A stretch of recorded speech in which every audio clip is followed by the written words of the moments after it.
The views and opinions expressed in this podcast are those of the hosts and guests and do not necessarily reflect the official policy or position of any organization or sponsor. This content is for informational and educational purposes only and should not be taken as professional advice. दोस्तों नमस्कार, मैं आपका दोस्त और host B Sudarshan. आज हम लोग फिर से डॉक्टर मनन गांधी का हमारे इस सीरीज में स्वागत करते हैं। जैसे स्लीपिंग के बारे में भी बहुत सारे लोगों की समस्या होती है। अभी आपने एक बात भी कही थी, स्लीप नहीं आना, मतलब कुछ लोग को स्लीप नहीं आ रहा है, वो तो एक अलग प्रॉब्लम हो गया। लेकिन कुछ लोग जो है वो 7-8 घंटे सोते हैं, लेकिन फिर भी जब जागते हैं उसके बाद में रेस्टलेस फील करते हैं। ऐसा देखो, कितने घंटे आप बेहोश हो गए अब उससे कोई मायने नहीं रखता। आप 12 घंटे बेहोश हो जाओ, सो जाओ, मतलब बेहोश है नहीं। वही पर उसका जो रिस्टोरेटिव पार्ट है नींद का, जहां वो बॉडी को रिस्टोर कर रहा है, अगर वो डीप स्लीप, रिस्टोरेटिव स्लीप अगर आपको नहीं मिलती तो आप 12 घंटे बाद भी और थके हुए मिलोगे, क्योंकि स्लीप का फंक्शन नहीं हो रहा है। हम सो क्यों रहे हैं? बॉडी को रिस्टोर, रिचार्ज करने के लिए। जैसे फोन का बैटरी चला गया, तब उसको चार्ज करोगे। तो अगर आप चार्जर रात भर लगाओ पर अगर इलेक्ट्रिसिटी ना चले तो क्या फायदा? तो उसी तरीके से नींद जो है उसकी क्वांटिटी इतनी इंपॉर्टेंट नहीं है कि इसकी क्वालिटी इंपॉर्टेंट है। बहुत से योगी जो है वो सिर्फ 3-3 घंटा, 4-4 घंटा सोते हैं, पर फिर भी उसमें वो तेज, वो तीव्रता, वो शक्ति, वो क्योंकि उनकी स्लीप की क्वालिटी बहुत अच्छी है। तो आपको वो स्लीप की क्वालिटी इंप्रूव करने के लिए 2 चीजें करनी पड़ेगी। पहले तो वो क्वालिटी में बाधा डाल क्या रहा है उसका निदान करके उसका इलाज करना पड़ेगा, और फिर ऐसी औषधि देना जिससे कि क्वालिटी अपने आप बढ़ जाए। ये 2 चीजें करनी पड़ती है। मोस्ट ऑफ द टाइम ये साइकोलॉजिकल होता है। बहुत स्ट्रेस लेके घूमोगे तो आपकी नींद पूरी नहीं होगी। कल सुबह उठ के इतना काम करना है तो नींद पूरी नहीं होगी, बराबर है। और कुछ कुछ चीजें हमारे आदतों से, यानी संस्कार से भी बनते हैं। अगर हम रोज लेट सोने की ये करें, हमारा लाइफस्टाइल ही बहुत अनहेल्दी हो और बहुत सालों से अगर ऐसा हो तो भी ये दिक्कत आने के चांसेस है। तो बहुत सारी चीजें हैं, उसका निदान करना, चिकित्सा करना, और फिर ऐसी दवाइयाँ देना जिससे कि नींद अच्छी हो जाए, तो वो मेरे हिसाब से करेक्ट रहेगा। मतलब दवा भी अवेलेबल है उसके लिए? हाँ, नींद के लिए तो काफी दवाइयाँ है जिससे अच्छी भी नींद आए, रिस्टोरेटिव स्लीप थोड़ी बढ़ जाए। औषधियाँ तो है, इस प्रकृति में तो इतनी सारी औषधियाँ है ऐसी ऐसी प्रॉब्लम्स के लिए कि मतलब आप सिर्फ हाथ जोड़ के सिर झुका सकते हो। और वो लेना चाहिए ऐसा? जरूर। साइको लोग हैं, यानी ऐसा, मतलब जो स्ट्रेस में है या फिर साइको जो है उन्हीं को लेना चाहिए दवाई, ऐसा कुछ है? नहीं, ऐसा या कुछ फिर नहीं है। नॉर्मल लोग भी ले सकते हैं क्वालिटी ऑफ स्लीप अच्छा करने के लिए? मैं उनको एबनॉर्मल नहीं गिनता, वो भी बेचारे तकलीफ में है। मुझे दया बहुत आती है।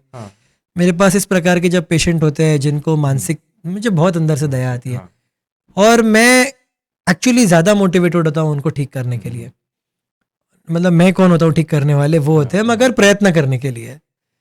तो उनको ही सिर्फ दवाई काम लगती है। क्यों साधारण इंसान भी अगर बराबर नहीं सोएगा तो क्या उसको दिक्कत नहीं होगी?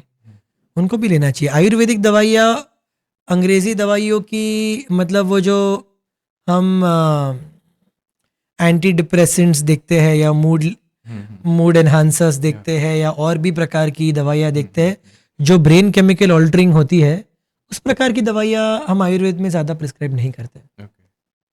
हमारा अप्रोच मानसिक रोगों में बहुत डिफरेंट है।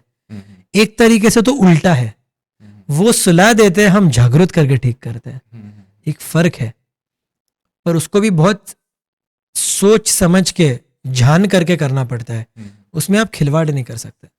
बहुत गहराई से, एकदम सीरियस तरीके से, गंभीरता से वो ऐसे रोगों को देखना पड़ता है।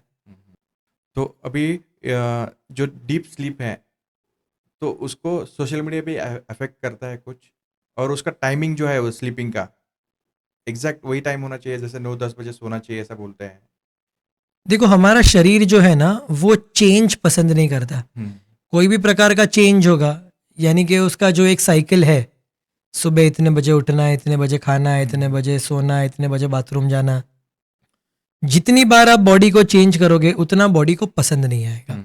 आप अगर यंग हो तो आपका शरीर सह लेगा, पर जैसे आपकी उम्र बढ़ती जाती है सहन शक्ति शरीर की कम हो जाती है। इसीलिए नहीं क्योंकि उम्र बढ़ती है, इसीलिए क्योंकि आप ध्यान नहीं रखते। पर फिर भी देखने को मिलता है कि उम्र जैसे बढ़ती है सहन शक्ति कम हो जाती है। फिर आप जितने चेंजेस करते रहोगे, एक दिन 3 बजे सो गए रात को, अगले दिन 10 बजे सो गए, फिर वापस 1 बजे सो गए, तो शरीर को जो है वो एक सर्केडियन साइकिल बोलते हैं, यानी कि एक बॉडी का एक क्लॉक होता है। तो उस बॉडी क्लॉक को आप जितना मेंटेन करोगे उतना ही आप हेल्दी रहोगे। मेरे पास जितने पेशेंट आते हैं जो 90-100 साल के होते हैं, उनसे मैं हर बार ये प्रश्न पूछता हूँ कि आप क्या ऐसा करते हो जिससे आप इतने हेल्दी 90-100 साल में हो। क्योंकि 100 साल जीना, 110 साल जीना ये कोई आसान बात नहीं है। पर है मेरे पास ऐसे पेशेंट्स दिखते भी है एकदम हेल्दी। मेरे पास एक 107 साल की लेडी थी, मेरे लिए नींबू शरबत बनाया उसने खुद जाके। तो 107 साल तो आंख में आंसू आ गए मुझे देख के। पर तो मुझे 3 चीज के आंसर मिलते हैं। पहला मुझे ये मिलता है कि हमारी लाइफ बहुत डिसिप्लिन रहती है। हम टाइम टू टाइम हर चीज करते हैं। उसी टाइम पे नाश्ता, उसी टाइम पे लंच, उसी टाइम पे शाम का खाना, उसी टाइम पे सोना, सुबह उसी टाइम उठना और उसी टाइम बाथरूम भी जाना। इतने हद तक उनका कैलेंडर परफेक्ट रहता है। बाहर का कचरा ये वो कुछ ज्यादा नहीं करते, डिसिप्लिन। दूसरी चीज ये मुझे कहते हैं कि हम किसी का बुरा नहीं सोचते। ये सारों में ये कॉमन पाया गया। अब मैं भी ये सोचने लगा, मैंने कहा इसका भी पावर देखो कि हम सबका भला सोचते हैं। और तीसरी बात है कि हमारा दिमाग एम्प्टी रखते हैं, खाली रखते हैं, ज्यादा चिटुर पिटुर सोचते ही नहीं है। हमारा दिमाग, अब पूछोगे ना तो क्या सोच रहा हूं मुझे भी नहीं पता, खाली दिमाग रहता है, शून्यता में रहते हैं। एक तरीके का मेडिटेटिव ही रहता है कि वो शून्य शांति में रहते हैं, ज्यादा सोचते नहीं है। ये 3 चीज मुझे कॉमन पाई गई है। तो उसमें पहली चीज आपके लिए क्वेश्चन के लिए आंसर है। सोशल मीडिया में क्या होता है कि हमारे माइंड को, हमारा माइंड जो है ना वो बेसिकली एक तरीके से हमारा एक पेट डॉग है। आप आपके पेट डॉग को जिस प्रकार से ट्रेनिंग दोगे उस प्रकार का बनेगा। आपको उसको अटैक डॉग बनाना है तो आप उस प्रकार की ट्रेनिंग दोगे कि कोई आदमी आए बाहर का तो इसको तो नोच दो। अच्छा, उसको अगर आपको एक फ्रेंडली पेट डॉग बनाना है तो यानी आप सिट बोलोगे तो वो बैठ जाएगा, आप बोलोगे कि रोल करो तो वो रोल करेगा, आप बोलोगे जंप तो वो जंप करेगा।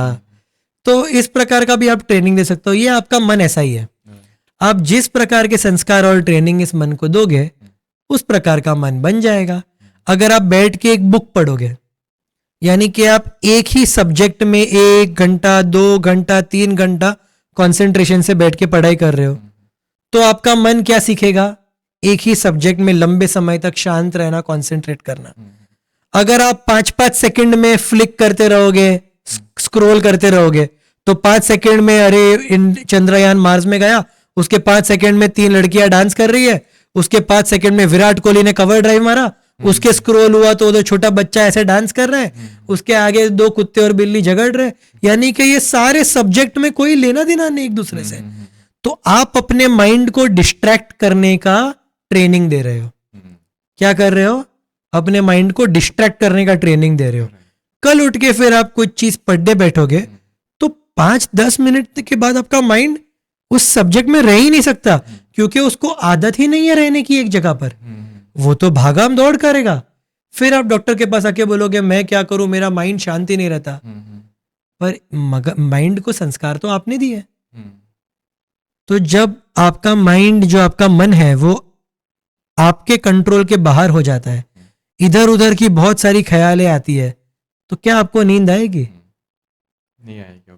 तो सोशल मीडिया का सदुपयोग भी हो सकता है। आप सिर्फ न्यूज वगैरह पढ़ लो, बंद कर दो। आपको कुत्ते बिल्ली लड़कियों का डांस देखने का जरूरी नहीं है, अलग अलग कपड़े और रेसिपीज देखने की जरूरत नहीं है। काम के लिए इस्तेमाल करो, रख दो। तो आप अपने माइंड को जिस प्रकार से ट्रेन करोगे, नींद में तो आपका माइंड जो ट्रेंड है उस वही दिखाएगा। आप दिन भर किसी एक प्रॉब्लम सोचोगे तो रात को भी आपको दिमाग में वही चीज आएगी। दिन भर जो आप करोगे आपको दिमाग में रात को वही आएगी। तो माइंड जो है, इसको आपको ट्रेन करना है, क्योंकि ये आपका माइंड है। ये मैं आके या कोई मार्स वीनस से आके ट्रेन नहीं करने वाला। ये बाहर से आपके गुरु ट्रेन नहीं करेंगे, ये आपको करना होता है। ओवर थिंकिंग जो है वो क्या फिजिकल बॉडी को भी अफेक्ट करती है? हाँ, क्योंकि जो अब आप थिंकिंग करोगे तो आप एनर्जी यूज कर रहे हो। एनर्जी आपके बॉडी को भी लगती है, माइंड को भी लगती है। जो ओवर थिंकिंग वाले होते हैं ये तो शाम तक ठुस हो जाते हैं, इनकी ताकत ही नहीं बचती। क्योंकि ताकत बचेगी, बैठे बैठे थक जाते हैं। राइट। आप देखो, जो आदमी सेवा करता है उसको थकान नहीं लगती। राइट। रात को भी अगर आप देखोगे वो सेवा करते करते भी पूरा एनर्जेटिक रहेगा। पर जो आदमी अहम के लिए, अहंकार के लिए काम करता है वो तुरंत थकता है। प्रकृति का नियम है, बराबर है। तो ओवर थिंकिंग जो है, ओवर थिंकिंग का मतलब ही आपका माइंड जो है वो ओवर स्टिम्युलेट हो गया है। बहुत ज्यादा स्टिम्युलेट कर दिया आपने उसको। उसको संस्कार अच्छा नहीं है, वो बहुत ही बेकार संस्कार है। राजसिक गुण मन में बढ़ गए हैं, सात्विकता से दूर हो गया है। तो इस प्रकार के राजसिक मन में नींद तो आएगी नहीं, पर दिमाग भी कंट्रोल में आना मुश्किल हो जाता है। तो यानी अगर आपको कुछ करना भी हो तो भी आपका मन नहीं मानेगा, वो मनमानी करेगा। नाम ही मनमानी है। तो मन से काम किया गया चीज आपको बराबर से फल नहीं देगा, क्योंकि आपका माइंड ही आपके कंट्रोल में नहीं है। तो माइंड को ट्रेन करना भी बहुत इंपॉर्टेंट है। इसी को तो योग कहते हैं। योग का काम ही है कि मन की जो वृत्तियां है उसको कंट्रोल करना, और कंट्रोल करने के बाद जो आप एक्सीलेंट तरीके से आपका कर्म कर पाओगे, उसी को भी तो योग कहा है, वो कर्म योग। योगः कर्मश्चु कौशल्यम, योगः चित्तवृत्ति निरोधा। मन यानी चित्त की जो वृत्तियां है उसको कंट्रोल करना, उसी को कहा है योग। तो योग जो है वो हर एक के जीवन में बहुत इंपॉर्टेंट है। योग का मतलब नहीं कि आप उल्टे सीधे आसन में जाके बैठ जाओ। योग का मतलब है कि आप जो भी काम करो उसको एक्सीलेंस में काम करो, बेस्ट तरीके से काम करो। अब इसमें कहाँ धर्म आया, कहाँ कुछ नेगेटिव आया। आप अपने खुद के काम को बेस्ट तरीके से करने में क्या गलत है? तो बस मेरे हिसाब से ओवर थिंकिंग जो है ये एक खुद की गलती का परिणाम है। और इसमें आप, मेरे माँ बाप भी ओवर थिंकिंग करते हैं, मैं तो बचपन से ओवर थिंकिंग करता हूँ, ये सब बहाने हैं। मन आपके कंट्रोल में है। अगर आज मैं घोड़े पे बैठा हूं और घोड़े को राइट जाना है, मुझे लेफ्ट जाना है, तो जब मैं लगाम नहीं खींचूंगा तो घोड़ा राइट ही लेके जाएगा। पर अगर मैं बैठा हूं, मैं लगाम खींच के लेफ्ट लेके जाऊंगा, तब तो घोड़ा मानेगा। तो मन का भी लगाम तो खींचना ही पड़ता है। तो उसी तरीके से आप मन को धीरे धीरे कंट्रोल कर सकते हो। दूसरा तरीका मन कंट्रोल करने का, आसान तरीका है, उसमें है कि जब आप श्वास लेते हो तो आप 1:2 रेशियो में ब्रीदिंग करना चालू करो। यानी कि अगर आप 4 सेकंड सांस को अंदर लेते हो तो 8 सेकंड सांस को बाहर निकालो। मैं कह रहा हूं अभी कर लो। अब देखो, एक ही सांस में आपका मन शांत हो जाएगा। 5 सेकंड अंदर लेते हो तो 10 सेकंड बाहर निकालो, पर पकड़ना नहीं सांस, अंदर और बाहर। जब प्राणवायु नियंत्रण में आ जाता है तो भी मन नियंत्रण में आ जाता है, क्योंकि नर्व्स के अंदर से जो वायु हिलता है उसको प्राणवायु कहते हैं। और आपका माइंड पूरा नर्व से ही बनता है। तो मैं कभी कभी जोक में कहता हूं, मजाक में कहता हूं कि अगर आपका मन जो है वो पति है तो आपका श्वास जो है वो पत्नी है। अगर पति सीधी तरीके से ना माने और पत्नी अगर डांट दे तो चुपचाप सब करेगा। तो माइंड अगर सीधा कंट्रोल नहीं होता तो श्वास को कंट्रोल करो, माइंड अपने आप बैठ जाएगा। ये बहुत अच्छा एग्जांपल दिया है, परमानेंट याद रहेगा आपको उसके लिए। तो लास्ट क्वेश्चन सर, आपका बहुत टाइम ले रहा हूँ मैं। बहुत सारे लोग मेडिटेशन करते हैं, उसके बाद भी अनस्टेबल महसूस होते हैं या फिर ओवर थिंकिंग में रहते हैं। ये जनरल मैंने पाया है। मैं करेक्ट करता हूँ इसको। बहुत सारे लोग मेडिटेशन करने की ट्राई करते हैं। हाँ। मेडिटेशन जो है, ध्यान जो है, ये समाधि के पहले का स्टेट है। ये करना और यहाँ पहुँचना यानी आप मुक्त हो। ये जो सारे आंख बंद करके बैठते हैं सारे आपको मुक्त लगते हैं? नहीं, बहुत ज़्यादा प्रॉब्लमेटिक लगते हैं। ये मेडिटेशन करने की प्रयत्न करते, अच्छी बात है, करना भी चाहिए। पर मेडिटेशन की प्रयत्न से अच्छा पतंजलि जी ने इतने सुंदरता से समझाया है कि पहले यम नियम करो, फिर आसन प्राणायाम करो, प्रत्याहार ध्यान होगा, तब जाके आप ध्यान में जा पाओगे। नहीं तो आप अपने आप को थोड़ा शांत तो महसूस कर लोगे और उससे फायदा भी है, पर अगर आप करेक्ट डायरेक्शन में जाओगे तो बेटर है।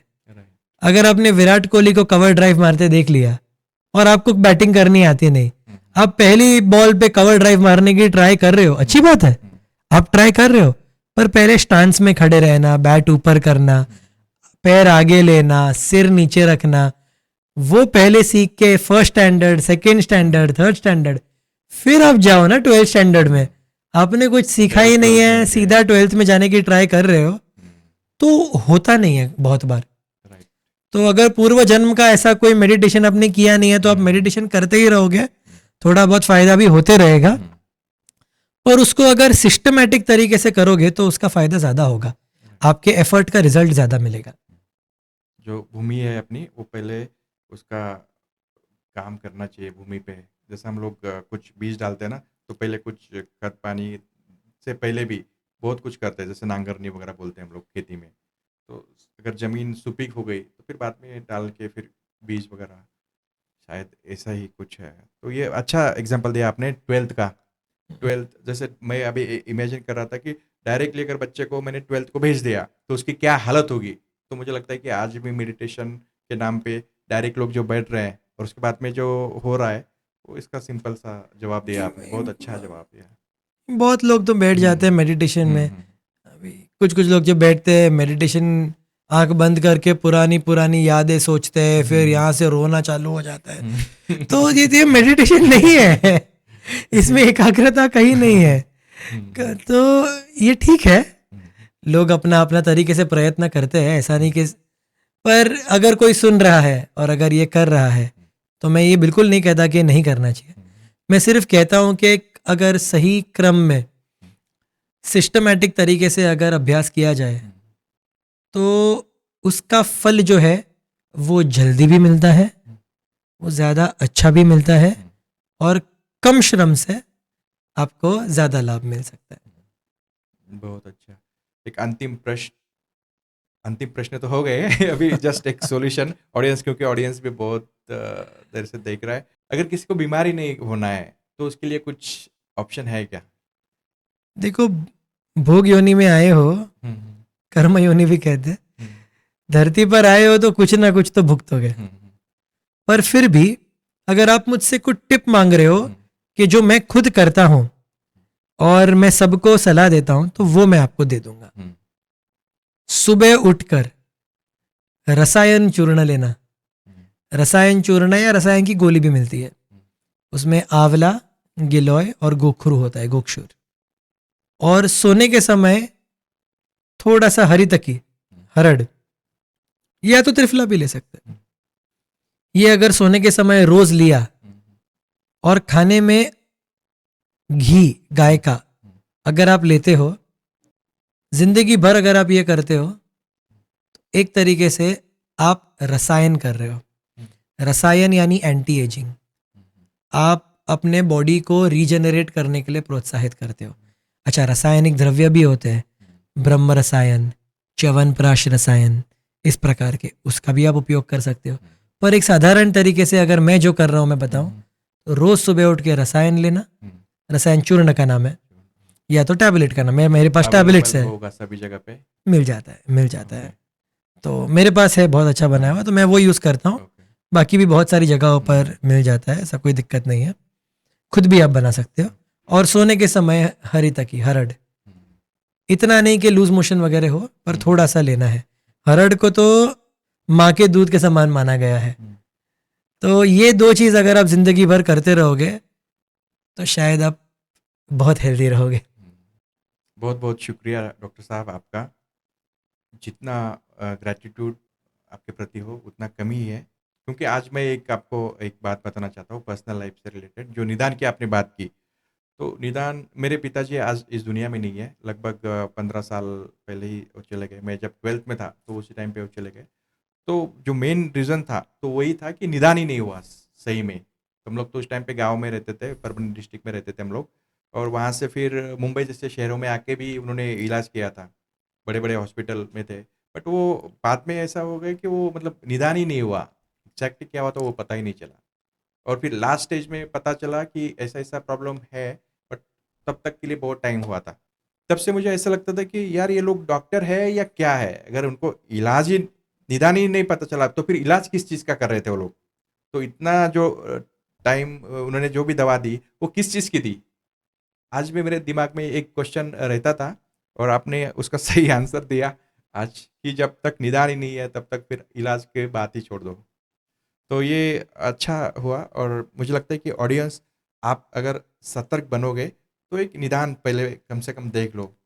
सिर्फ हॉस्पिटल में जाना है, टेक केयर करना है, इसलिए पैसे इधर उधर में मत डालो। सबसे पहले इलाज के पहले निदान, और निदान के लिए मुझे लगता है कि नाड़ी परीक्षण जो है वो सबसे अच्छा हुआ है। ये ऑनलाइन भी कर सकते हैं या ऑफलाइन में ही होता है? नाड़ी परीक्षण तो ऑफलाइन में होता है, पर हाँ पेशेंट्स जैसे ऑल ओवर द वर्ल्ड से आते हैं हाँ हमारे हाँ पास, हाँ।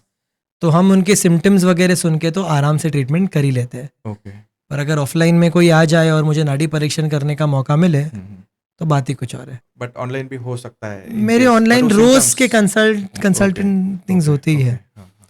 तो इतना एक्सपीरियंस हो जाता है कि आपको आइडिया तो आ ही जाता है क्या है। बट जब लाइव की बात है तो एटलीस्ट एक बार विजिट तो करना ही चाहिए ना, कुछ ऑफलाइन। कुछ लोगों को, जैसे हाँ। मेरे पेशेंट्स जो ऑल ओवर द वर्ल्ड है, जैसे हम्म, यूएस में बैठे हैं या स्पेन में बैठे हैं या स्वीडन में बैठे हैं, तो वो नहीं आ सकते। हम्म।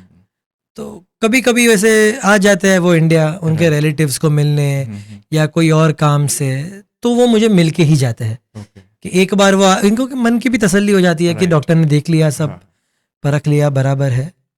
पर नहीं तो ऐसा भी ठीक हो जाते हैं, हाँ। ऐसा प्रॉब्लम कुछ नहीं होता। तो मैं सभी को इतना ही कहना चाहूँगा कि जितना पॉसिबल हो तो ऑफलाइन में करिए। इन केस अगर पॉसिबल है ही नहीं, जैसे आप बहुत दूर हो, तो फिर आप ऑनलाइन कंसल्टेशन भी कर सकते हैं उसके लिए। हम्म, तो मिलते हैं अगले एपिसोड में। तब तक के लिए मस्त रहिए, स्वस्थ रहिए।